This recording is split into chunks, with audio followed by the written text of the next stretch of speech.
Bien, bonjour à tous.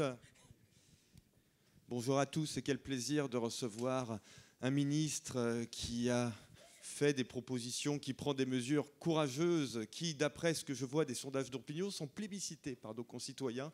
Comme quoi, on peut faire des choses courageuses et recevoir l'assentiment des Français. Donc vraiment, je remercie le ministre de la fonction publique, de la simplification, Guillaume Kasbarian, d'être présent pour cette 7e édition des Rencontres de l'avenir de Saint-Raphaël. Et puis je remercie bien évidemment pour la première fois depuis 7 ans, on ne l'a jamais fait, le maire de Saint-Raphaël, Frédéric Masquelier, qui a écrit...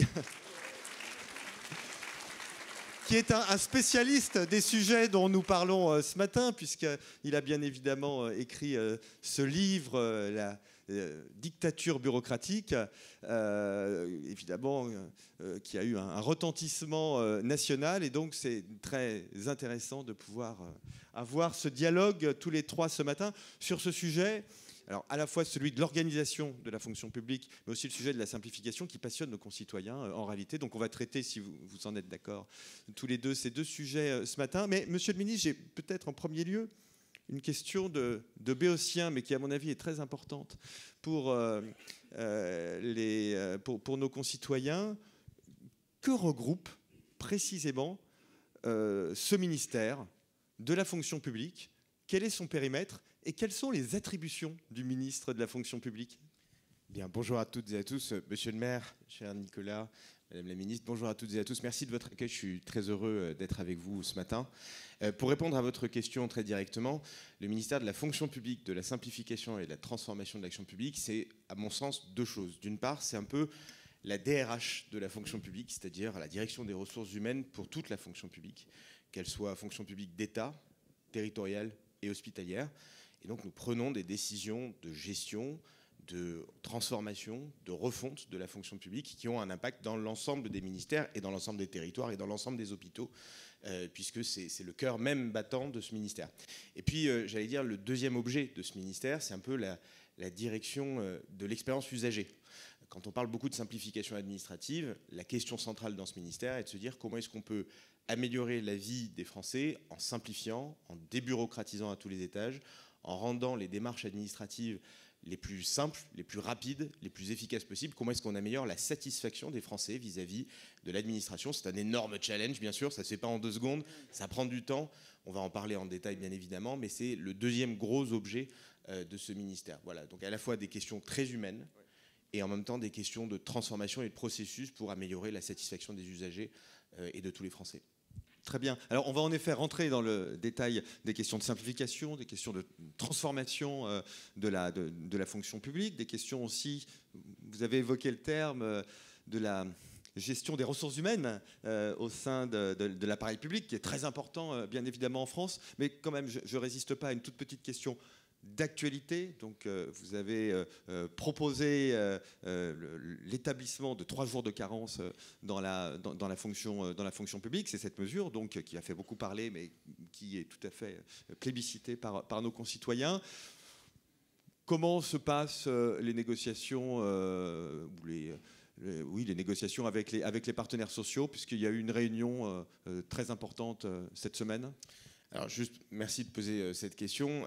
Pour ceux qui n'ont pas suivi forcément cette actualité-là, nous sommes dans un contexte budgétaire, comme vous le savez, qui est difficile, avec un déficit qui approche les 6%, et un objectif de réduire ce déficit dans les années qui viennent. Et mon ministère fait partie de ceux qui prennent les devants pour proposer des pistes d'économie et contribuer à cet effort national pour réduire la dépense publique.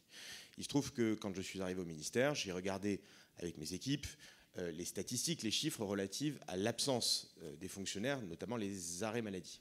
Nous avons constaté que les arrêts maladie avaient augmenté de 80% en 10 ans, que nous étions aujourd'hui à 77 millions de jours d'absence maladie pour la fonction publique, que cela correspondait à peu près à 350 000 équivalents temps plein, c'est-à-dire plus que les effectifs de la SNCF, plus que les effectifs de la Poste, et qu'un différentiel s'était créé, que ça coûte 15 milliards, et qu'un différentiel s'était créé avec le privé. Et qu'il y a quelques années, les jours d'absence étaient à peu près les mêmes entre le public et le privé, et puis il y a eu une divergence ces dernières années, avec un nombre de jours d'absence par agent qui est autour de 14,5, alors que dans le privé, on est à 11,5. vous voyez qu'il y a un différentiel. Et puis si je rentre dans le détail des 14,5, vous avez la territoriale où ça monte à 17 et l'hospitalière où ça monte à 18 jours d'absence par agent par an. Et donc on s'est dit, étant donné le coût, étant donné le problème, j'ai deux options. Soit je mets le problème sous le tapis, soit à un moment je décide de m'en saisir et de proposer des solutions. Ce que nous avons fait. Et c'est pas facile parce que c'est des sujets de débat intenses.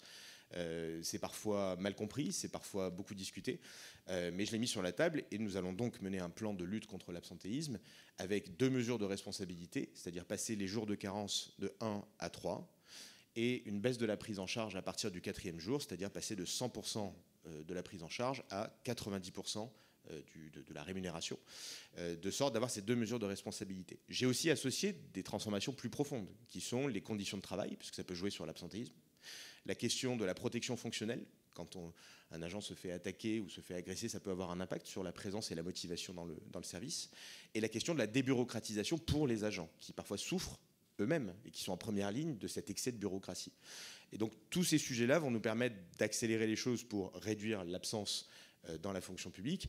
Et je le dis, parce que ça fait partie du coup des attaques que je peux souvent avoir, mais si l'on fait ça, c'est avant tout pour les agents publics. Parce que les premières victimes, quand on a de l'absence, monsieur le maire, j'imagine, le voit très bien aussi quand ça arrive, c'est sur les agents qui restent.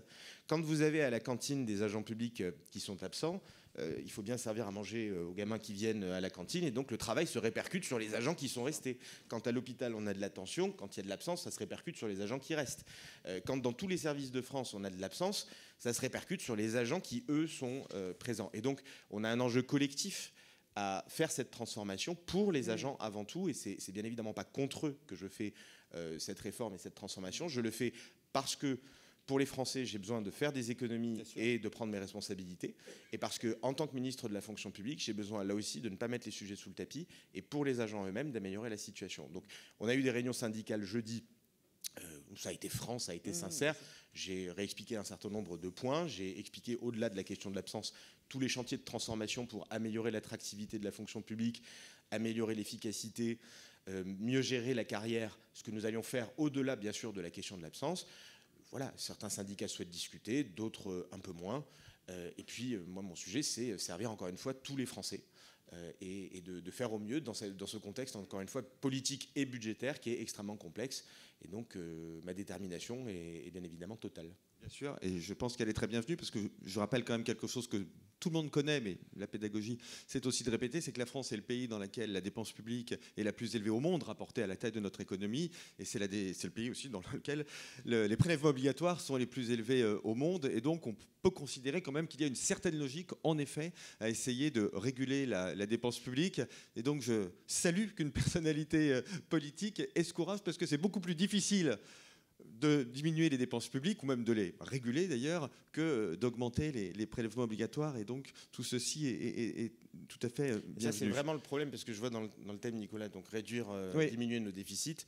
Je crois que c'est le sujet central. Oui, bien sûr. À un moment, on doit tous être en réalité fiers de faire des économies, parce que quand on fait des économies, c'est moins de prélèvements pour les Français, et c'est un meilleur usage de chaque euro qui est prélevé sur les Français, et donc on a besoin collectivement de c'est le dessin de Xavier Gorce que vous ne voyez pas. Quand on a besoin de patience, j'adore. Très bien, merci. Mais donc on a besoin de se mettre dans cette logique-là. On ne peut pas continuer à dépenser sans compter et sans se poser la question du bon usage de chaque euro prélevé. Voilà, chaque jour, je me pose la question, est-ce que tu es capable de justifier que l'on prélève 1 euro d'impôt sur les Français à travers les actions qui sont menées dans ton ministère? Si la réponse est oui, il faut les continuer. Si la réponse est non, c'est qu'il faut l'améliorer. Et je crois qu'on devrait tous avoir cette mentalité-là, que ce soit au gouvernement, mais même au Parlement, parce que c'est sûr que c'est plus facile. Peut-être surtout au Parlement, si je peux me permettre, mais moi je peux dire des choses peut-être que le ministre a un devoir de réserve. Mais je pense qu'on a besoin d'avoir cette logique-là, parce que c'est effectivement plus simple d'augmenter les prélèvements obligatoires que de prendre des décisions d'économie dans les dépenses. Mais c'est pas parce que c'est plus simple que c'est plus vertueux pour notre pays. Et moi, je ne voudrais pas qu'on se retrouve dans quelques années à devoir faire des économies et des coupes drastiques, comme certains pays voisins en Europe les ont subies, parce qu'elles sont imposées par l'externe, par les marchés financiers, par nos partenaires européens. Et là, je peux vous assurer qu'on ne parle pas de carence ou d'absence. On parle de coupes dans les dépenses qui, dans ces pays-là, ont été extrêmement violentes et que je ne souhaite absolument pas pour mon pays. Et donc, c'est parce que je souhaite éviter qu'on arrive à ces extrémités-là que nous devons tous faire des efforts. Mais je pense que c'est une mentalité qui doit être complètement partagée. En tout cas, c'est celle que je défends. Mais c'est nouveau, hein. Parce qu'honnêtement, on l'a pas beaucoup fait en France et on n'a pas cette culture-là. Je pose la question au ministre et au maire de Saint-Raphaël. Au fond, on voit quand même qu'en matière de dépenses publiques, mais ce que je dis est dans le prolongement de ce que vous venez de dire, en France, on a pris de mauvaises habitudes. On voit aussi que la technique du rabot, qui consiste à dire au ministère, aux collectivités locales, vous faites cette année du -2, du -3%, etc. Ça ne marche pas bien parce qu'en réalité, on voit que les effets ne sont pas durables. Est-ce qu'on peut véritablement, dans notre pays, changer l'organisation, améliorer l'organisation de la fonction publique? Je pose la question au ministre et évidemment au maire de Saint-Raphaël. Je commence, monsieur le maire, ou vous souhaitez commencer? Comme vous voulez. Vous choisissez, c'est vous qui nous accueillez, monsieur le maire. Non, je vous en prie. Bon, je commence du coup. Bien sûr que la transformation de la fonction publique est tout à fait non seulement possible, mais c'est un devoir que nous avons. Après, je rejoins ce que tu as dit, Nicolas, dans la question du rabot, qui peut être parfois très mal vécu, à la fois par les équipes, qui se disent, du coup, en fait, on est en train juste de couper à la serpe des effectifs de façon un peu bête et méchante et un peu mécanique. Certes, d'un point de vue comptable, ça produit des effets, mais enfin, si ça conduit à avoir moins de gendarmes, moins de policiers, moins de soignants dans des fonctions absolument essentielles, ça pose un petit problème. En revanche, moi, je pense qu'on peut très bien regarder la question des effectifs et discuter de la question des effectifs en fonction de critères très objectifs, très rationnels. Et je sais qu'aujourd'hui, on est dans les rencontres de l'avenir, donc on parle beaucoup de rationalité, d'objectivation, de science. Je pense qu'on peut poser ces éléments-là. C'est la question des usagers, c'est la question de la volumétrie d'usagers. Vous savez qu'on va par exemple avoir de moins en moins d'élèves dans certaines classes, dans certaines sections, dans les années qui viennent. Ça doit nous interroger sur les effectifs. De la même manière, on va avoir de plus en plus de personnes dépendantes qui manquent d'autonomie et sur lesquelles il va falloir mettre plus d'accompagnement pour pouvoir les accompagner. Puis on va avoir une révolution technologique avec l'introduction de l'intelligence artificielle dans l'administration qui va se déployer, qui va faire gagner beaucoup de temps sur des tâches administratives parce qu'elles vont être beaucoup plus automatisées, parce qu'un certain nombre de tâches qui étaient faites par des humains de façon un peu archaïque vont être progressivement faites par des outils qui commencent à se déployer à tous les niveaux, y compris dans la gendarmerie, y compris dans la justice, qui vont permettre d'améliorer l'efficacité. Et donc, c'est à partir de ce travail-là très factuel, administration par administration, ministère par ministère, collectivité par collectivité, qu'on sera en mesure de se dire, il y a des évolutions sur le nombre d'usagers, il y a des évolutions technologiques, et donc les besoins en recrutement demain ne sont plus les mêmes qu'aujourd'hui. Et donc, on est capable de poser éventuellement une vraie évaluation des compétences et des besoins d'emploi, pas de façon bête et méchante comptable, en se disant on va supprimer X fonctionnaires de façon globale, mais en se posant la question de quoi a-t-on vraiment besoin. Et à des endroits, ça augmentera probablement parce qu'il y a des besoins de services qui seront de plus importants. À d'autres endroits, les recrutements seront probablement moins importants à l'avenir. Et c'est ce travail-là qui n'a pas été fait. Qui est un travail qui doit être fait, et qui doit être fait pas uniquement à court terme, qui doit être... Moi, je souhaite mettre en place une vraie méthode qui subsiste à ce gouvernement et que mes successeurs pourraient à l'avenir utiliser. C'est-à-dire, moi, mon enjeu, c'est de pouvoir développer un modèle qui permet à ce ministère et à tous les futurs gouvernements de poser la question des effectifs de la fonction publique, non pas de façon dogmatique, mais de façon la plus rationnelle possible, avec de vraies données, et qui permettent de prendre des décisions fortes, mais acceptées largement par tous, les fonctionnaires, les Français, parce qu'on a démontré l'utilité du recrutement, ou qu'à l'inverse, on a de nouvelles solutions qui permettent de moins recruter qu'auparavant. Donc c'est ce travail-là qui est une vraie révolution, j'allais dire, dans la façon dont on aborde les effectifs qu'il faut engager. Moi, j'y suis prêt et nous allons le développer avec mes équipes et avec l'administration dans les mois qui viennent. Monsieur le maire. Merci beaucoup, merci de me permettre d'intervenir. Moi, je pense que les solutions que vous apportez sont très bien. Je les soutiens, ça va dans le bon sens et il n'y a pas de débat sur ce sujet. Néanmoins, ce n'est pas factuel, c'est conceptuel. C'est le problème auquel on est confronté. C'est-à-dire que vous êtes dans un temps court, moyen, le plus longtemps possible, je vous le souhaite. Néanmoins, personne n'a l'hubris de penser qu'en quelques mois ou en quelques années, on peut changer un système. La question de l'administration ou la question de l'État, c'est depuis la nuit des temps. Il suffit de remonter au script des Égyptiens. Personne n'aime l'administration en tant que telle. Ce que l'on constate néanmoins, et ce n'est pas depuis quelques années, c'est qu'au départ, la fonction de l'État, c'était protégée. C'était protégé, c'était la fonction régalienne, c'était la sécurité. Et depuis un siècle et demi, eh ben, vous avez une multiplication des missions de l'État. La notion de protection de l'individu est devenue la protection sociale. C'est devenu l'éducation. Et puis, si on regarde dans une dernière génération, la fonction de l'État, c'est également créer de très nombreux droits. Et donc, on constate qu'aujourd'hui, on a une machine qui est extrêmement complexe, qui a un peu échappé à tout le monde, parce qu'il faut être extrêmement modeste. C'est évidemment qu'on voudrait maîtriser le Léviathan, en quelque sorte, mais il n'y a pas un patron, il n'y a pas une seule personne qui peut décider comment ça va marcher. Et si on regarde à peu près l'évolution de l'État, mais depuis plusieurs décennies, et les problèmes qu'on peut rencontrer, alors on est tous concernés, c'est bien ça. Alors on est tous concernés, mais on en profite aussi un peu tous. Tout le monde veut réformer, mais on est content d'avoir des droits et d'en avoir de plus en plus. Donc on constate qu'une des difficultés pour faire évoluer le système, c'est que tout le monde a un intérêt à un moment donné aussi pour que ça ne change pas, y compris les entreprises qui le dénoncent assez souvent, puisque vous avez de très nombreuses entreprises qui ont développé des activités autour de la norme. Le marché de la norme existe, le marché du contrôle de la norme existe. Le marché de la labellisation existe, le marché de la certification existe. Donc on voit qu'il y a de très nombreux intérêts qui font qu'aujourd'hui, ça ne bouge pas beaucoup. Et si on regarde aujourd'hui à l'échelle d'une mairie, qu'est-ce qu'on peut constater et quelles sont les difficultés qu'on rencontre? La principale, parce qu'il faut également trouver des solutions, parce que quand j'avais terminé le livre, c'est vrai qu'on m'a posé quelles sont les solutions. Ça, c'est pour vendre le tome 2. Je vous fais du teasing. Mais c'est vrai que c'est facile de dénoncer. Il faut évidemment aller un peu plus loin. Ma conviction aujourd'hui, c'est qu'on est dans un système hyper vertical. Et c'est très simple à comprendre. Et quand on vous parle de supprimer des agences, de supprimer des échelons intermédiaires, c'est qu'on ne veut pas garder une décision ou un niveau de décision où tout se prend en haut.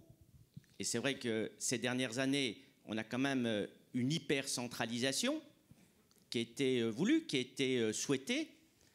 Si tout se prend en haut et qu'il faut le faire appliquer tout en bas, il vous faut évidemment toute une hiérarchie pour que ça descende. Et au plus ça se prend en haut, au plus il faut le niveau. Et puis quand on veut tout surveiller, tout contrôler, notamment ce qui se fait en bas, vous le savez, pendant le Covid, c'était quand même l'exemple paroxystique dans ce domaine-là. Sauf qu'on s'était autocontrôlé. C'est quand même la plus grande réussite de la bureaucratie, c'est que le citoyen s'autocontrôle. Eh bien, à partir de ce moment-là, il vous faut également toute une strate. Et c'est ça la complexité administrative auquel nous rencontrons, puisque vous avez plusieurs niveaux, tout ça, ça coûte. Il faut évidemment beaucoup de monde. Donc le problème, évidemment qu'il y a un problème de nombre de fonctionnaires, mais avec une telle organisation, il faut des gens pour pouvoir la faire fonctionner, d'où le nombre de fonctionnaires. Et vous allez peut-être évoquer la question de la privatisation des agences. Si on ne change pas la logique, on va se retrouver dans la même chose. Parce que ce dont on ne parle jamais, la bureaucratie privée, elle est pas mal quand même. On est tous clients de banque ou d'assurance. Quand vous voulez contacter votre banque, que vous voulez contacter une assurance ou les documents que personne ne lit mais que vous signez quand même et qui vous sont opposables, c'est aussi une forme de bureaucratie, de la norme. Eh bien, si on veut que ça change, donc c'est une réflexion sur le système, que tout ne se prenne plus en haut, et puis un système qui est également devenu, au fur et à mesure du temps, de plus en plus protecteur, de plus en plus immobile. Et ce sont les questions, monsieur le ministre, que vous rencontrez aujourd'hui. Oui. Puisque, au départ, je termine sur ce point-là, la logique, c'est quoi? C'est de dire, on a besoin de gens compétents pour faire fonctionner l'État, les fonctionnaires. On a besoin de gens honnêtes, parce que c'était également le problème. Vous aviez une suspicion à l'égard des élus. C'est toujours le débat qu'on entend quand on veut décentraliser. Non, les élus, ils ne sont pas compétents, ils sont corrompus, etc. Donc, il faut pouvoir les contrôler. Mais au départ, c'était clairement ça au 19e siècle. C'est de dire, Max Weber, il faut des gens compétents et des gens qui sont honnêtes. Et la contrepartie, c'est qu'ils puissent faire carrière. C'était ça le deal de départ. Sauf qu'aujourd'hui, on a rajouté au fur et à mesure du temps des protections, des surprotections et des surprotections qui font que vous êtes dans un système où on ne parle pas de l'immense majorité des fonctionnaires. Je crois que le problème, c'est la surbureaucratie qu'on a en France. On voit que c'est quelques points par rapport à l'étranger. Et le problème, c'est qu'on ne peut pas valoriser les bons, ou difficilement, ou les très bons, et puis qu'on doit garder les mauvais aussi. Parce qu'il existe les mauvais, même en mairie de Saint-Raphaël. Mais sur 1300 personnes, qui va penser que vous n'ayez pas des gens qui veulent moins bien travailler, qui ne se donnent pas dans leur travail? Ça existe. Et c'est ça la problématique que l'on a. On ne peut pas valoriser, et je crois que lorsque vous avez voulu revoir aussi la question du classement ou des catégories de fonctionnaires, c'est un sujet où on se retrouve aussi avec une culture administrative qui fait qu'on ne veut pas faire évoluer les choses. Voilà, je pourrais en parler des heures, mais si vous voulez mon avis sur ce sujet-là, il faut une réflexion conceptuelle, une réflexion de fond, et on pourra en dire quelques mots. Cette réflexion du fond ne peut venir que du bas et ne doit pas venir du haut. Alors je vais laisser évidemment le ministre réagir. En fait, on a déjà fait le lien entre la question de la dépense publique et la question de la norme, en fait, qui sont deux sujets qui sont liés. Et le ministre, c'est très intéressant, le ministre de la fonction publique et de la simplification. Et donc, on va faire ce lien. Donc, je laisse le ministre, évidemment, réagir aux propos. Et j'ai une question qui vient entre la question de la dépense publique et la question de la norme. On en parlait, je peux le dire, avec Laurent Alexandre, qui sera là cet après-midi. On en parlait tous les trois avant de monter sur scène. Est-ce que, je sais que c'est un sujet qui nous passionne, est-ce que les technologies, et notamment l'intelligence artificielle, ne peuvent pas nous aider en matière, alors à la fois en matière d'organisation de la fonction publique, des fonctions publiques d'ailleurs, puisqu'il y a 3 fonctions publiques dans notre pays, est-ce que ça ne peut pas nous aider aussi en matière de simplification ? Alors oui, c'est tout à fait vrai. En matière de simplification, les technologies et notamment l'intelligence artificielle jouent un rôle très important. Cette semaine, nous étions en discussion dans le ministère avec notamment des porteurs de projets dans des labs qui existent partout sur le territoire. Donc il y a 130 labs sur le territoire qui travaillent justement à des solutions techniques qui permettent de faire gagner en efficacité et qui viennent du terrain, qui ne viennent pas d'en haut. C'est-à-dire qu'on fait remonter des innovations locales qui permettent d'accélérer le traitement de certains dossiers. Je vous prends quelques exemples de projets qui sont en réflexion aujourd'hui. Aujourd'hui, quand vous allez porter plainte en gendarmerie ou à la police, aujourd'hui, l'agent doit faire le compte-rendu et le taper, et doit ensuite analyser un certain nombre de pièces et faire ces comptes-rendus-là. Demain, avec de nouveaux outils, on pourrait avoir des premiers pré-comptes rendus qui sont réalisés, qui vous font gagner beaucoup de temps sur de la paperasse administrative en gendarmerie ou en police. Et quand un gendarme ou un policier s'engage, et je salue leur engagement parce que quand on parle des fonctionnaires, il faut le dire, nous avons la chance d'avoir 5,7 millions d'agents, fonctionnaires, État, territoire, hôpital, qui sont engagés tous les jours pour servir les Français et qui le font avec beaucoup de bonne volonté, d'engagement et une grande probité. Et donc je crois qu'on peut être fier de nos agents partout sur le territoire. Et donc je prends cet exemple-là, mais dans la gendarmerie, dans la police, on peut avoir des nouvelles technologies qui sont expérimentées, que certains, notamment à Toulouse, sont en train d'essayer de créer pour gagner en efficacité de traitement et faire moins de paperasse. Parce que quand on s'engage dans ces métiers, on ne le fait pas pour faire de la paperasse, on le fait parce qu'on a l'engagement chevillé au corps pour les autres. À l'hôpital, c'est la même chose. Vous avez des systèmes d'information qui sont parfois obsolètes et sur lesquels l'intelligence artificielle pourrait améliorer le traitement sur les prises de rendez-vous, sur les transmissions de dossiers, sur la coordination entre les services. C'est très important. La justice, là aussi, la justice cherche, en tout cas certains tribunaux voudraient utiliser de l'intelligence artificielle pour améliorer le traitement des dossiers, accélérer et permettre de traiter plus facilement les affaires, parce qu'il y a des systèmes qui permettent de synthétiser, d'analyser, de produire, grâce à l'intelligence artificielle notamment, des comptes rendus et des analyses qui aujourd'hui prennent énormément de temps aux agents qui sont mobilisés au sein de l'administration. Et donc vous voyez que ce soit dans tous les services régaliens, que ce soit sur les territoires, que ce soit à l'hôpital, il y a des outils qui sont en développement. Et moi, je suis d'accord sur le fait qu'il ne faut pas que ça vienne d'en haut. Ça doit venir du besoin des agents eux-mêmes. Parce que c'est eux les premières victimes de la bureaucratisation. C'est eux qui passent une partie de leur journée. Quand vous vous mettez à... Quand les usagers disent « c'est compliqué, ça m'embête ces tâches administratives », mettez-vous à la place de l'agent qui, lui, les subit tous les jours et qui passe une partie énorme de sa journée avec ces procédures administratives. Ça les fait souffrir. Et donc, quand je parle de débureaucratiser à tous les étages, c'est avant tout pour les agents, pour leur faciliter la vie. Et donc, ces outils-là et l'intelligence artificielle fait partie des solutions venant du terrain, qui partent d'un besoin des agents et des usagers et sur lesquels on essaye ensuite de généraliser des méthodes qui fonctionnent. Donc oui, c'est la pierre angulaire de la transformation de la fonction publique demain, et je suis convaincu que l'introduction de l'intelligence artificielle dans les services publics permettra des gains colossaux en efficacité et en bonheur des agents qui auront du coup moins de tâches administratives à réaliser avec de nouveaux outils qui sont beaucoup plus performants et beaucoup plus faciles à utiliser. Alors, on a parlé de débureaucratisation de la sphère publique. On va maintenant parler de simplification. Oui, monsieur le maire. Juste un petit mot sur le terme de débureaucratisation. Je crois qu'il faut aussi être bien d'accord sur les définitions.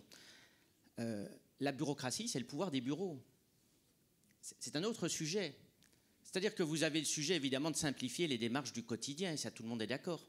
De simplifier le travail de chacun, tout le monde est d'accord. Et sur ça, les nouvelles technologies nous apportent énormément, et encore bien plus, et on n'a pas encore évalué les modifications que ça va apporter. Mais si on prend la question du pouvoir des bureaux, parce que c'est un rapport à la liberté, la bureaucratie, il faut faire attention aussi à la question de la bureaucratie automatisée.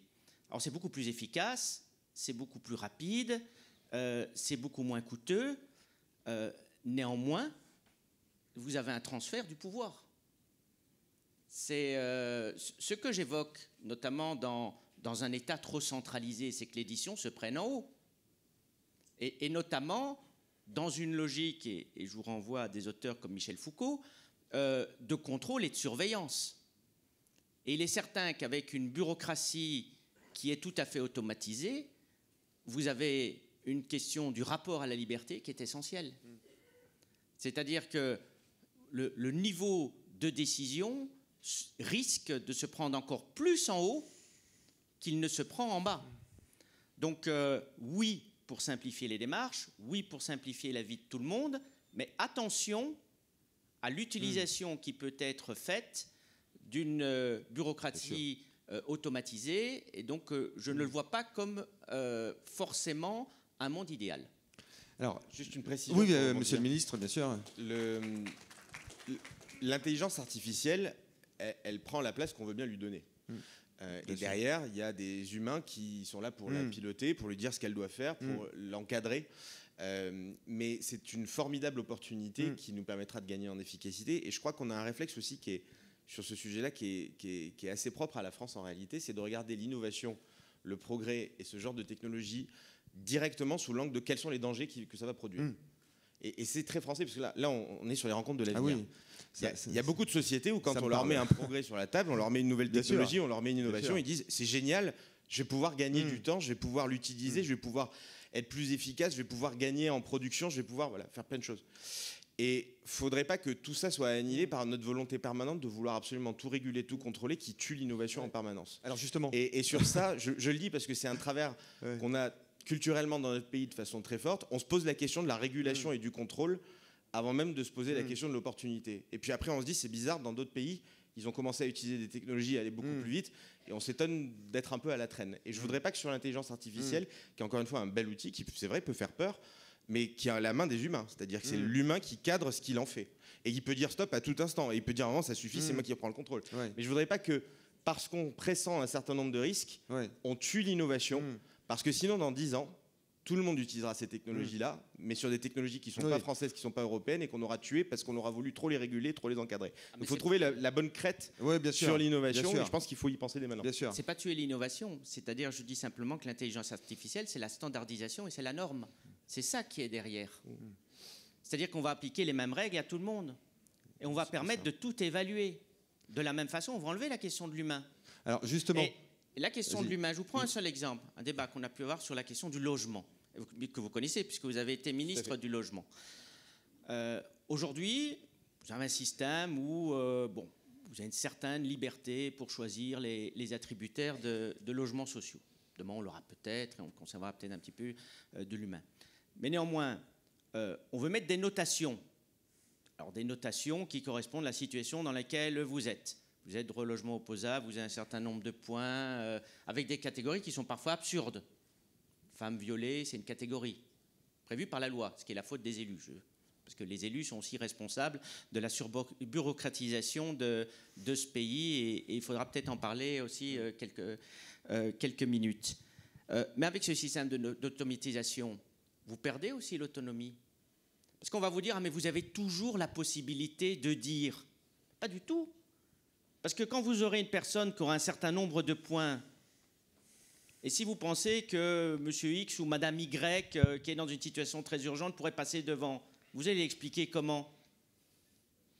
Et vous êtes dans un système qui va se bloquer, où au bout d'un certain temps, eh bien, vous n'avez que la pure logique mécanique, brutale, de la donnée et du chiffre. Parce que derrière l'automatisation de l'intelligence artificielle, on a une logique aussi qui évolue, c'est qu'on passe sur des politiques publiques qui ne sont plus guidées que par le chiffre. Alors, le projet de loi, parce que je voudrais qu'on garde un petit peu de temps pour les échanges avec le public. Juste pour reprendre l'exemple de Monsieur le maire, sur le logement, par exemple, l'utilisation de l'IA, ça serait de dire que l'intelligence artificielle, plutôt que d'avoir des personnes qui font l'analyse manuelle derrière des dossiers, des centaines de candidats, vous fait une préanalyse. Et elle vous la livre. Et elle essaie de vous l'objectiver, d'ailleurs, de dire voilà la qualité de certains dossiers, la faiblesse d'autres. Et elle vous dit, monsieur le maire, à la fin des fins, c'est vous qui décidez. Et moi, je suis favorable à ce qu'on donne plus de liberté sur ces sujets-là, parce que j'ai porté moi-même un projet de loi sur le logement qui donnait plus de pouvoir aux élus locaux sur le logement social. Et voilà, je l'ai porté. Là aussi, ça faisait débat, mais je l'avais porté. J'avais porté aussi la fin du logement social à vie, qui avait fait beaucoup de débats à l'époque. Mais en tout cas, l'intelligence artificielle, elle ne vous empêche pas de décider à la fin. Elle vous dit, monsieur le maire, voilà les différents dossiers, et elle vous fait gagner un temps fou, ainsi que celui de tous les agents qui bossent sur le sujet. Mais à la fin des fins, qui décide ? C'est vous. C'est ceux qui sont autour de la table et qui ont le pouvoir de décision. Et c'est ça que j'essaye de dire, et je pense que nos deux visions sont du coup parfaitement conciliables. C'est qu'on peut avoir des outils qui permettent d'accélérer le traitement pour les tâches les plus simples, sur les tâches analytiques, de compte-rendu, etc., qui prennent du temps à beaucoup d'agents. Mais à la fin des fins, il faut toujours garder la décision politique, la décision humaine, et ça, c'est la vôtre. C'est la mienne en tant que ministre, c'est la vôtre en tant qu'élus locaux, et elle ne doit absolument pas, je vous rejoins, être prise de façon automatisée et mécanique par une intelligence hors de contrôle, bien évidemment. Mais les deux sont conciliables. Pardon, désolé. Non, mais aucun problème. Le sujet est absolument passionnant et puis il faut qu'on l'ait. Et puis c'est très bien qu'on l'ait entre ministre et maire. C'est très bien.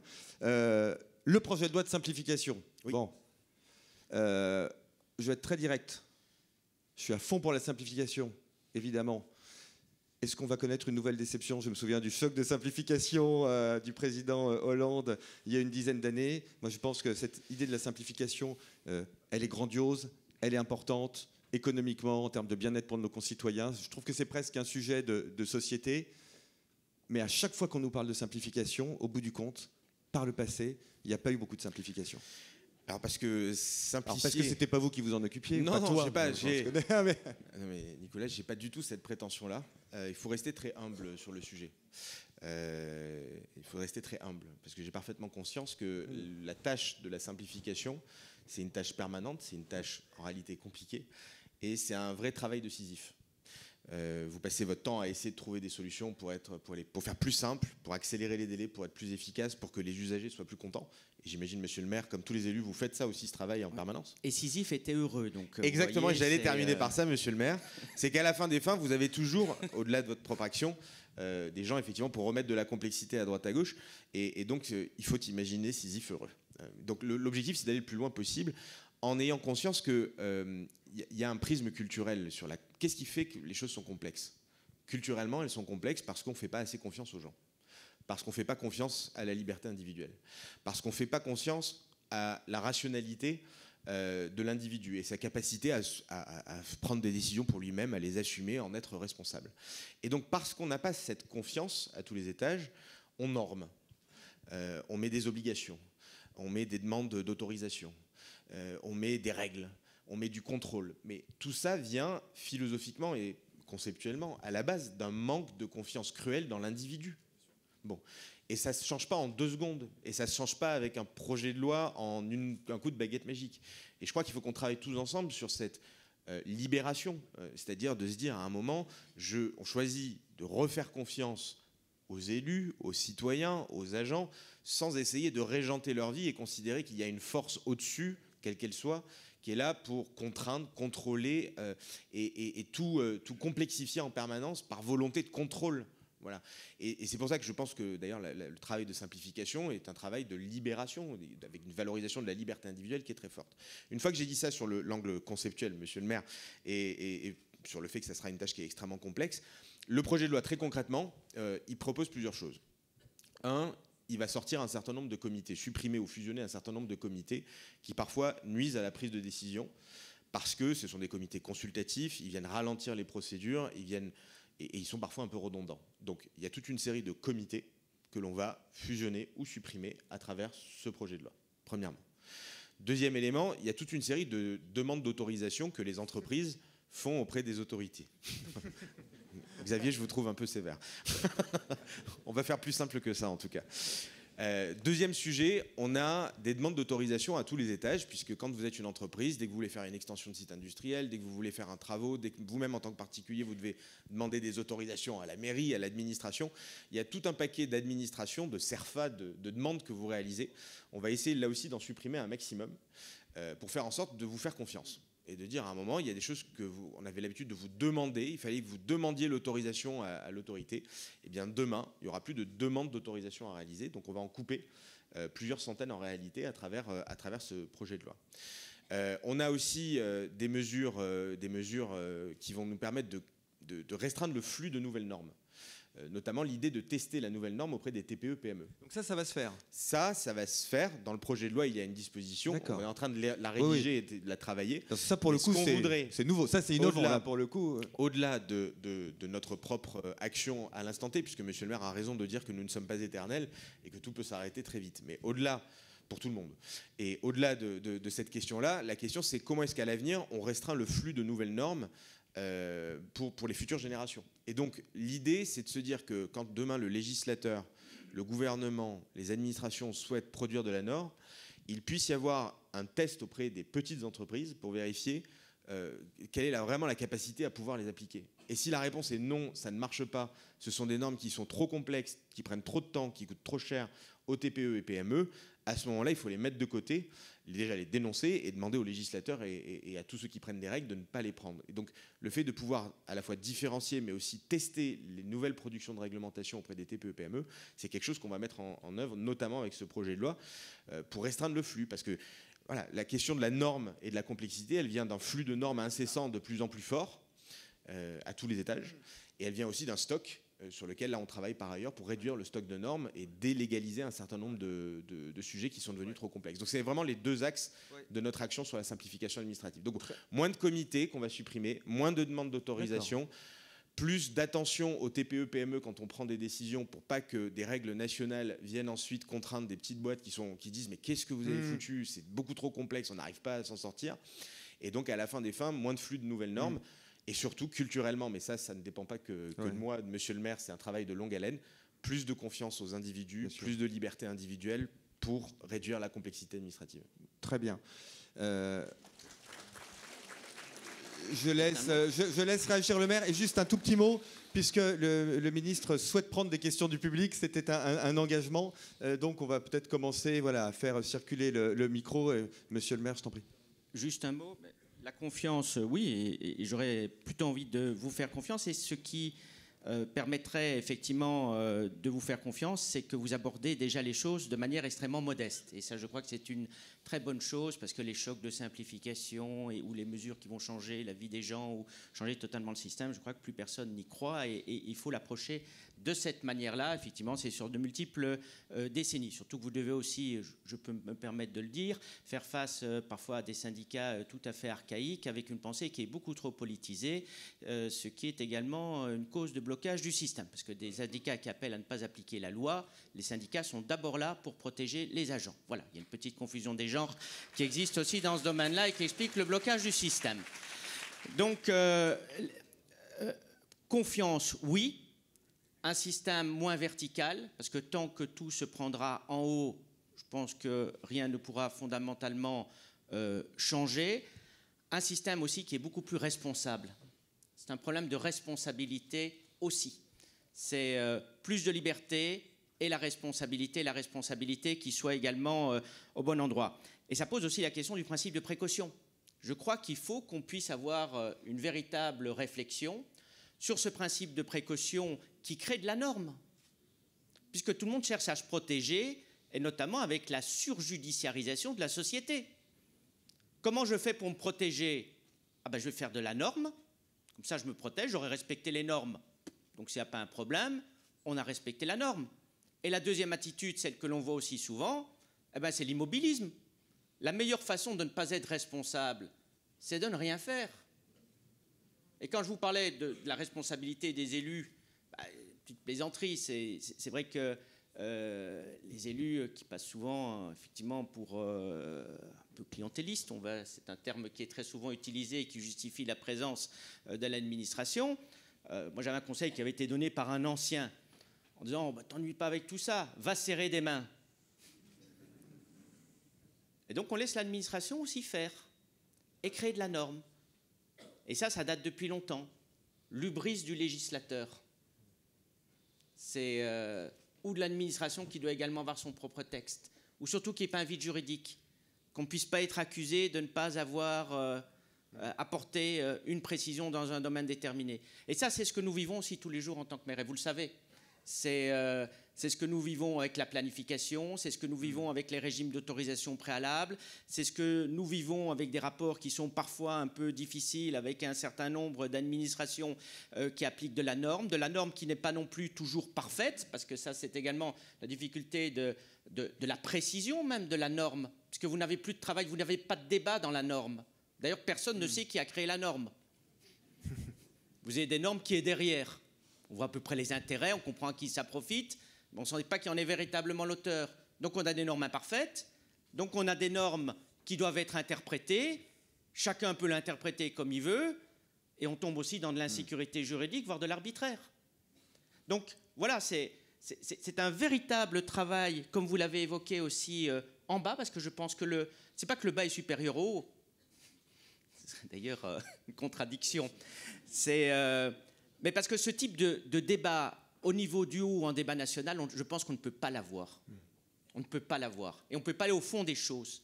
Il n'y a qu'en bas qu'on peut aller au fond des choses en appliquant de manière stricte, rigide et forte également le principe de subsidiarité. Tout ce qui peut être fait en bas doit être fait en bas, avec de l'autonomie et de la responsabilité. Alors, il nous reste 1 minute 40. On va prolonger de 5 minutes, mais pas beaucoup plus, parce que le ministre, notamment, doit regagner sa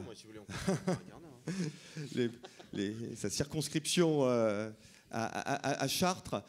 Juste un tout petit mot sur le dessin de Xavier Gorce, qui mériterait le prix Nobel d'économie, je le dis au passage, puisque c'était absolument remarquable. Alors, on va prendre 1 ou 2 questions du public. Je ne sais pas où sont les micros. 4 questions. Alors, je vais vous demander de faire des questions extrêmement concises, si on veut avoir la chance d'en prendre. On les prend toutes et on répond. Tu les veux toutes? Ouais. Bon, le ministre veut toutes les questions. Et courtes. Et courtes, s'il vous plaît. Allez. J'y vais. Vas-y. Pierre Gattaz, bonjour. Bravo, monsieur le ministre, pour ce que vous faites dans un environnement extrêmement compliqué. Merci encore à Nicolas et au monsieur le maire d'organiser ces rencontres formidables. Une question rapide. Vous avez noté le nombre de fonctionnaires trop important en France. En effet, quand vous regardez l'Allemagne, vous êtes à plus de 20% de population allemande plus importante que nous et vous avez 30% de moins de fonctionnaires. Donc on a un problème de trop de fonctionnaires en France, vous l'avez dit, etc. On ne travaille pas assez, 2e axe. 3e axe, les décisions doivent être responsabilisées vers le bas. Je suis tout à fait d'accord avec monsieur le maire. Ma question, c'est est-ce que vous ne pensez pas qu'il faudrait réduire l'administration française à 4 blocs régaliens, sécurité, justice, police, affaires étrangères, et tout le reste, essayer de privatiser tout ou partie de la santé et de l'éducation? Ça, c'est un axe qui est important. Deuxième chose, est-ce qu'on pourrait s'occuper de l'administration? Car quand vous voyez les hôpitaux publics qui sont à 35% d'administration, alors qu'en Allemagne, c'est 20 ou 25%, et en Suisse, ça va être autour de 15 ou 20%, on se dit que le problème majeur de la fonction publique, c'est son administration, de l'administration. Gardons nos policiers, nos juges, etc. Mais vous avez une sorte de cholestérol et de gras qui s'est opéré depuis 40 ans qu'il faut impérativement faire. Troisième chose, c'est le comment dont je voudrais vous parler. C'est pourquoi benchmark-t-on pas, regardons ce qu'ont fait les Suédois en 90, ce qu'ont fait les Canadiens en 95, qui ont réglé leurs problèmes de déficit et de fonction publique. Quatrième question, excusez-moi, le comment, c'est dans nos entreprises, et j'arrête là, dans nos entreprises, on gère le chiffre d'affaires, on gère la structure, tout le temps et encore. La France n'a pas géré sa structure depuis 40 ans. Pourquoi vous inspirez pas des modèles des entreprises qui font du management participatif, qui font de la motivation, qui font de la créativité toute la journée et qui font beaucoup mieux avec beaucoup moins. Et c'est ça que je pense qu'il faudrait mettre en œuvre dans les prochains mois et peut-être 2027. Pardon, elle est un peu longue ma question. Monsieur le ministre, avec une réponse plus courte que la question de Pierre. Non, mais je vais du coup demander un papier à mon équipe pour pouvoir noter les questions, sinon je vais oublier. Allez-y, continuez. Donc on va prendre toutes les questions et je vous demande vraiment d'être encore plus discipliné que notre ami Pierre Gattaz. Je continue très rapide. Je suis en train de lire un livre passionnant en ce moment qui s'appelle « Les normes à l'assaut de la démocratie » et qui explique que le problème vient à la base de la construction de la loi. C'est-à-dire qu'en France, la construction de la loi prévoit beaucoup trop de détails, ce qui fait que forcément, ça génère derrière des impacts sur le contrôle et sur les difficultés. Donc, qu'en pensez-vous de cette question-là ? Est-ce qu'il n'y a pas un problème d'écriture de la loi à la base par l'État profond ? Et votre prénom, juste que je puisse vous répondre. Christian. Christian.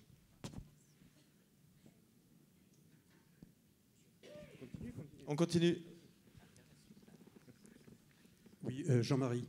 Il y a une méthode de management dans le pays, mais qui est vraie pour les entreprises et qui est vraie pour le public. Dès qu'il y a un problème, on fait un plan d'action. Et après, on fait des suivis de plans d'action. Est-ce que vous pouvez nous dire combien il y a de plans d'action au niveau du gouvernement actuellement et comment ils sont suivis ?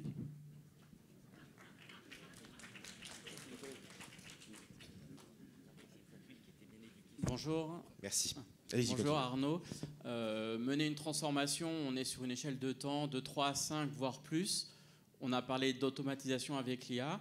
On a parlé de faire confiance. Ce sont des projets qui se mènent sur le long terme. Faire confiance, j'irais même plus loin, je dirais même responsabiliser les agents. On interroge les impôts, on a 3 personnes différentes, on a 3 réponses différentes sur qui revient la responsabilité sur le citoyen qui déclare ses impôts. Comment on peut mener des transformations sur la durée, sachant l'instabilité ou la variation politique qu'il peut y avoir. Excellent sujet, oui. Allez, on continue. Oui, bonjour. L'IA est, je pense, une machine extraordinaire à analyser les informations. Autant. Votre prénom, excusez-moi. Didier. Autant l'IA, je pense, va être capable de trier toutes les normes parce qu'elle est nourrie de, justement, énormément de textes. Mais a contrario, il ne faudrait pas confondre simplification et limitation du reporting. Parce que plus le reporting est fin, notamment sur les catégories dont parlait Monsieur le maire, ou les catégories professionnelles, dans les analyses de l'APEC, des services de l'emploi,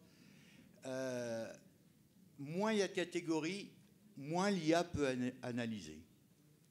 Donc je pense qu'à contrario, il ne faut pas multiplier le nombre de lignes à remplir, mais dans chacune des lignes, affiner le reporting. Et j'ai eu une information... La question, s'il vous plaît, la question, parce qu'on a beaucoup de tables rondes. J'ai eu une information récente au cours de ces conférences, pour donner un exemple. Non. Au niveau de la sécurité, dans le reporting, les forces de l'ordre. Terminez votre phrase et on passe à la suivante, s'il vous plaît. S'il vous plaît. Non, c'est moi, s'il vous plaît. Lorsqu'il y a un incendie, dans un immeuble religieux, c'est reporté comme incendie dans un bâtiment administratif. Ok. L'IA ne pourra jamais analyser. On passe à la question suivante, s'il vous plaît. Je suis désolé, mais il doit y avoir ici et dans l'amphithéâtre, on est à 1000, donc il faut qu'on soit disciplinés tous ensemble. Voilà. Bonjour. Bonjour à tous. Bonjour à tous. Et j'en profite pour dire qu'on va décaler toutes les tables rondes de 10 minutes, un quart d'heure, et que donc pour la prochaine table ronde qui est très importante sur la souveraineté alimentaire, très importante, tout le monde reste. Alors, bonjour à tous et merci pour vos interventions qui donnent honnêtement énormément d'espoir. Votre prénom? Antoine Pernet, et du coup je suis l'un des fondateurs d'une méthode d'accompagnement au changement en entreprise qui s'appelle Micro-Doing et qui propose des défis. On fait pas de CV, non, on pose la question au ministre. Donc moi j'ai une seule question justement. Comme on est spécialisé sur la conduite du changement, on accompagne l'usage de l'IA auprès des collaborateurs. J'aimerais contribuer à mon pays, à ma société. Donc comment on peut faire, même à titre gracieux, de travailler, de contribuer à l'effort national ainsi que vos initiatives, monsieur le ministre. Ok. Tu veux continuer oui. Bonjour. On en prend encore deux, et le ministre répond. Bonjour. Ouais, les jeunes. Allez. Non, bonjour, Joséphine de la London School of Economics. Ouais. J'avais une question par rapport, qui faisait référence, bon, je vais juste faire court, par rapport à la flexibilité de l'emploi et de faire partir les gens de la fonction publique. Est-ce que ça pourrait améliorer certaines choses? Excellente question. Et on en prend une dernière, et ensuite le ministre répond. Merci pour cette dernière question. Très rapide. Je suis étonné que vous n'ayez pas évoqué le problème du millefeuille administratif. Serait-il possible de supprimer un échelon et si oui, lequel? Très bien. Et attends, on en prend juste vraiment une dernière aux Votre jeunes prénom, monsieur? devant. Voilà, ce sera la dernière. Votre prénom sur le millefeuille? Oui, mais voilà. Je traduis Valentina, service civique européen, une germano-italienne qui en ce moment est venue en France pour aider des personnes âgées. Et sa question était, on a beaucoup parlé de l'interaction entre le niveau et la norme locale et nationale. Qu'en est-il de la question européenne? Excellent. Voilà. Merci à tous. Monsieur le ministre, bon courage. Mais tu en as. Bien, merci pour vos questions.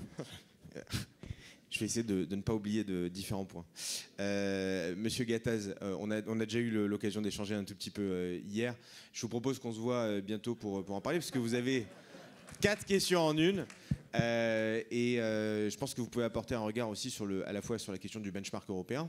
Qu'est-ce qui se fait dans d'autres pays? Parce que je suis d'accord avec vous, il ne faut pas regarder juste son nombril, on n'est pas dans un igloo.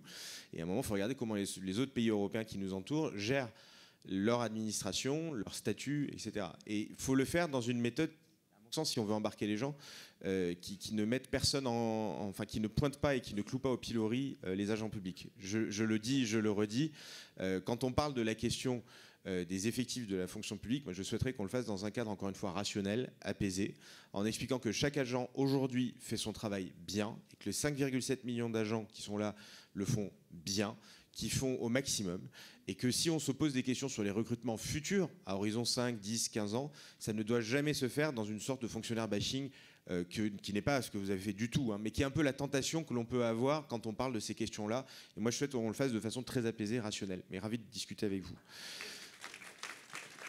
Ensuite, Christian, je crois, m'a parlé de la construction de la loi qui crée de la complexité. Christian, vous avez 1000 fois raison. Moi, j'ai été parlementaire pendant 7 ans, j'ai été député, et j'ai essayé de déposer peu d'amendements en réalité, et d'éviter de faire des lois bavardes en ce qui me concerne. Mais il y a toujours une tentation des députés de vouloir, et des sénateurs, c'est naturel, de garder le contrôle et de se dire si je ne le mets pas dans la loi, ça ne sera pas assez précis, ils ne vont pas y arriver, donc il faut que je précise absolument tout. Ce qui n'est pas du tout la bonne solution et la bonne chose à faire. Mais il y a une tendance assez naturelle à vouloir surpréciser dans la loi de façon écrite, et ça c'est un peu culturel aussi dans notre pays, de préciser un maximum de choses dans la loi. Alors qu'en réalité, on pourrait déléguer beaucoup de choses au pouvoir réglementaire, c'est d'ailleurs beaucoup plus flexible, qu'on pourrait avoir des choses qui sont de façon beaucoup plus orale, et qu'on n'est pas obligé forcément de tout codifier en l'inscrivant. C'est un chantier de changement culturel monstrueux côté députés et sénateurs. Et en plus, ce travers-là, il est amplifié aujourd'hui avec la pression qu'ils ont, parce qu'on est presque en train de dire il faut que tu fasses plein d'amendements pour exister. Donc vous avez tous les députés qui viennent vous dire j'ai déposé 15 amendements, j'en ai déposé 50, j'en ai déposé 100. Et derrière, à un moment, il faut que vous leur disiez aussi mais en fait, on s'en fout du nombre d'amendements que tu as déposés, du nombre de lignes de code que tu as créées. C'est pas ça, en fait, le boulot d'un député. C'est pas ça qu'on valorise, nous, citoyens, vis-à-vis de ton travail de député. Tant qu'on n'a pas ce changement culturel-là aussi côté citoyen, et que vous ne mettez pas vous-même, en tant qu'électeur et en tant que citoyen, la pression à vos députés, en leur disant qu'est-ce que tu as fait, non pas pour rajouter des lignes de code, mais pour en supprimer, et ne me dis pas dans tes tracts que tu as créé X amendements ou Y propositions de loi, probablement qu'on aura toujours cette tendance des députés à essayer de justifier leur travail en expliquant qu'ils ont déversé des flots d'amendements. Le problème qu'on a en plus dans ça, c'est que non seulement ça crée des pages de code, mais qu'en plus ça ralentit la discussion. Ce qui fait qu'aujourd'hui, sur certains textes, vous avez des discussions qui continuent jusqu'à des heures impossibles dans la nuit, le week-end. Parfois même, ils n'arrivent pas à aller au bout de l'examen d'un certain nombre de textes. Et c'est terrible parce du coup, en faisant ça, ils organisent leur propre impuissance. Puisqu'à la fin des fins, il y a tellement d'amendements qu'on ne sait plus où va le débat. Et quand vous allumez la télé, vous regardez les débats, vous vous dites mais où ils en sont et pourquoi est-ce qu'ils parlent d'autant de ces amendements. Donc il y a un vrai dysfonctionnement parlementaire, une masse d'amendements qui est de plus en plus forte et qui aujourd'hui est en train de paralyser l'institution. Et si on ne se pose pas la question de réduire ces flux d'amendements, on risque de le regretter même d'un point de vue démocratique, au-delà de la question de la simplification. Donc je vous rejoins totalement. Jean-Marie, la question du nombre de plans d'action. Oui, Jean-Marie. Oui, Jean-Marie. Très bonne question. Et c'est vrai qu'il y en a beaucoup de plans d'action. Il y a aujourd'hui ce qu'on appelle des politiques prioritaires du gouvernement qui en fait synthétisent la totalité des plans d'action. À l'intérieur, vous aviez par exemple doublé le nombre de maisons de santé. Ça, c'est par exemple un plan d'action pour doubler le nombre de maisons médicales dans le pays. Donc vous en avez aujourd'hui à peu près 150. Ça fait à la fois beaucoup, mais en même temps, c'est ce qui permet de piloter l'action du gouvernement et d'être sûr que quand il y a des actions qui sont mises en œuvre, elles sont efficaces. Le Premier ministre, lui, il a en tête de créer un plan un peu plus réduit en nombre d'actions, mais qui permettent de donner une quarantaine d'actions. Pourquoi vous rigolez? Ne rigolez pas, c'est vrai, c'est important. Réduit en nombre d'actions, mais qui permettent de se projeter à 3 ans et donner une vision à 5 ans pour le pays. Et donc probablement que ces 150 politiques publiques qui étaient suivies à travers ce qu'on appelait les PPG, les politiques prioritaires du gouvernement, vont probablement passer à une cinquantaine et permettront de donner à la fois une vision très concrète des chantiers à mener dans les 3 ans qui viennent, et en même temps de les suivre de façon un peu plus réduite pour ne pas multiplier des plans d'action qui feraient un peu techno et un peu déconnectés du terrain. Donc c'est tout le travail qu'on est en train de faire autour du Premier ministre et qu'on est en train de préparer pour les semaines et les mois qui viennent. Oui, c'est un challenge de tous les jours. Alors on ne va pas le reprocher au ministre aujourd'hui. Hein. Je fais le maximum. Arnaud, comment mener la transformation sachant l'instabilité? Oui, Arnaud. Comment mener l'action sachant l'instabilité? C'est une vraie question. Il y a une instabilité politique chronique dans notre pays et je n'ai pas la naïveté de penser que nous sommes dans une période de stabilité. Bon, pour autant, ça tient quand même. Hein. Ça tient. Mais c'est vrai que ce n'est pas éternel. Moi, si je commence en tant que responsable public à me poser chaque matin la question de dire oh, comme tout ça ne va pas forcément durer des années, est-ce que j'ai intérêt à me donner à fond? On ne fait plus rien. Et donc moi, le matin, chaque matin, je me dis je suis reconnaissant d'être là où je suis. Et j'essaye de faire le maximum dans ma journée et dans les 24 heures que j'ai devant moi pour faire le maximum, sans me poser la question de combien de temps ça va durer. Et je crois qu'on doit tous raisonner comme ça, que ce soit les membres du gouvernement, que ce soit aussi les députés, qui à chaque instant, eux aussi, peuvent être avec un mandat qui est écourté, vous le savez, mais que ce soit aussi les élus locaux, qui ne sont pas éternels non plus, parce qu'il y a des échéances, etc. Et donc en réalité, on doit tous se poser la question de mener une action au maximum du pouvoir qui nous est donné, et en essayant de se dire que ça subsistera au-delà de notre propre présence là où on est. C'est-à-dire que moi, j'ai des chantiers que j'initie où je sais que ça servira à mes successeurs, quels qu'ils soient. Le fait de travailler sur l'absentéisme des fonctionnaires, si j'arrive à mettre en place ce plan, et là, on va le mettre en place d'ici fin décembre, si j'arrive à mettre en place ce plan, et je vous garantis que je vais le mettre en place, ça servira à tous mes successeurs qui suivront, et je serai curieux de voir ceux qui voudront retourner en arrière sur ce sujet-là. Il y en aura, à mon avis, pas beaucoup. Peut-être sur les propos d'estrade, mais en réalité, le jour où ils sont à ma place, je ne suis pas sûr qu'ils reviennent en arrière sur le sujet. Et donc, tout ce que je mets en œuvre, je le fais pour que ça puisse subsister au-delà de ma propre existence, et je crois que c'est ce qui me permet tous les matins d'être heureux, de me motiver et de faire le maximum en tant que ministre. Et chacun doit avoir, à mon avis, cette mentalité.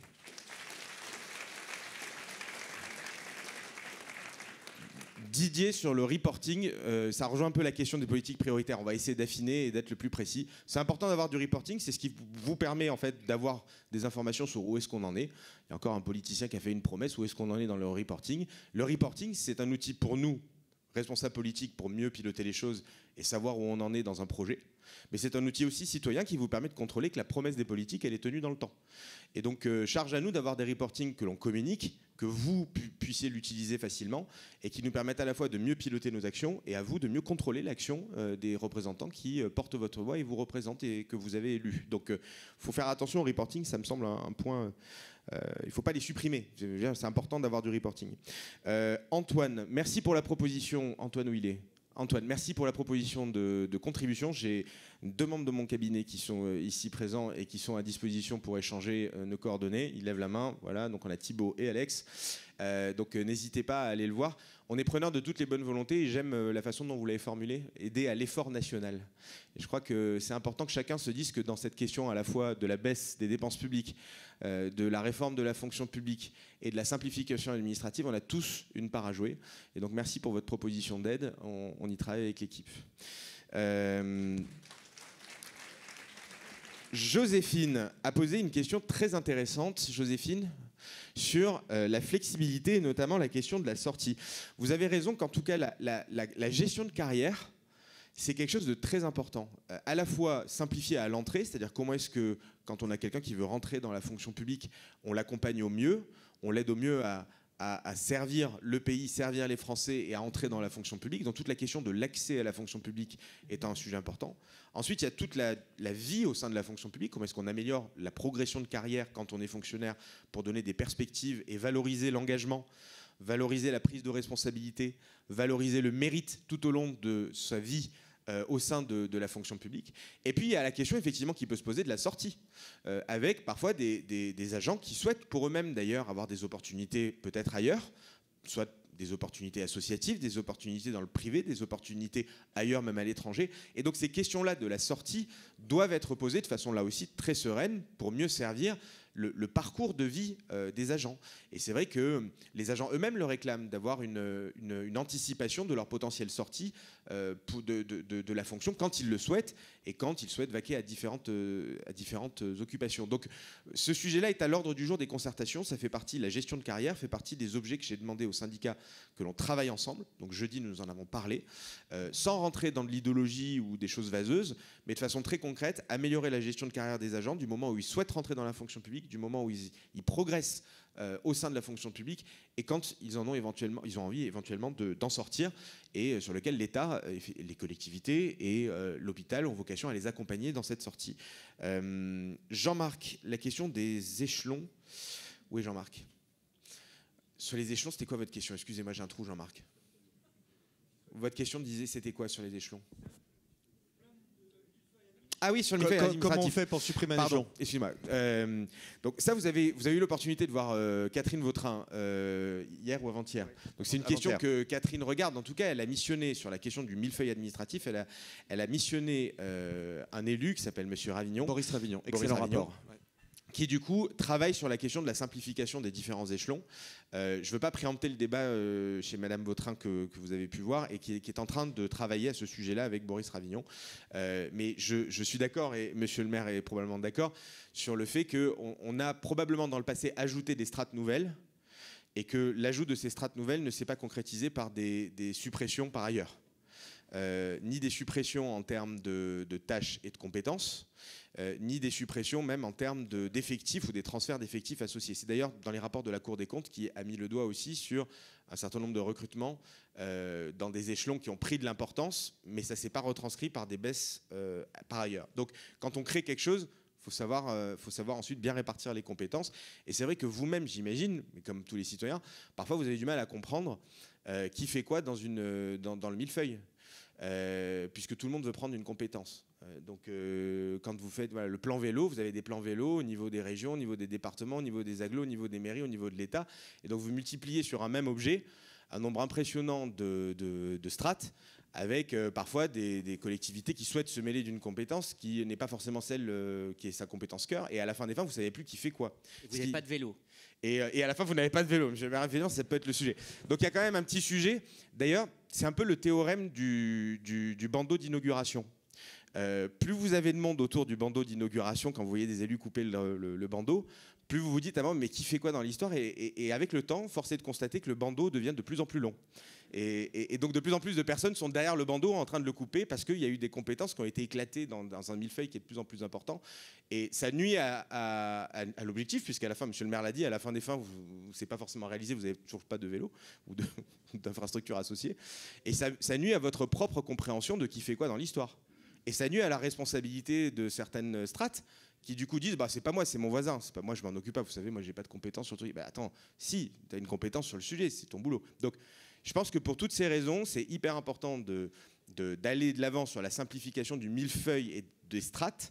Et c'est tout le travail qui est fait par Catherine Vautrin et par Ravignon qu'elle a missionné. Je ne vais pas préempter le débat, vous comprendrez bien que par totale solidarité avec Catherine et avec le gouvernement, je la laisse travailler sur ce sujet, mais je suis en plein accord avec vous sur le fait que le millefeuille est devenu de plus en plus épais, le bandeau est devenu de plus en plus long, et on a besoin de clarifier les compétences de chacun. Ensuite, Valentin ou Valentine, je ne sais pas, Valentine, sur la question... Valentina. Quelle était la question de Valentina? Sur l'Europe, les surtranspositions, etc. Ah, surtransposition européenne. Valentina a raison. Quand on parle de surtransposition, c'est souvent de la faute à nous.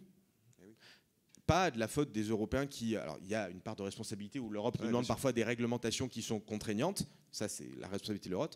Mais quand on parle de surtransposition, ça veut dire qu'on n'a pas fait notre boulot au niveau national correctement et qu'on a probablement mis plus de choses, plus de normes, plus de règles, plus de contraintes que ce que l'Europe nous demandait de faire. Et que du coup, on a un problème parce que les pays voisins n'appliquent pas les règles de la même manière et du coup en font beaucoup moins. Et ça crée une distorsion de concurrence au sein du marché unique. Un des sujets sur lequel c'est particulièrement vrai, c'est l'agriculture, sur lequel on a tendance, sur un certain nombre de normes, à vouloir en faire beaucoup plus que ce que l'Europe nous demande de faire.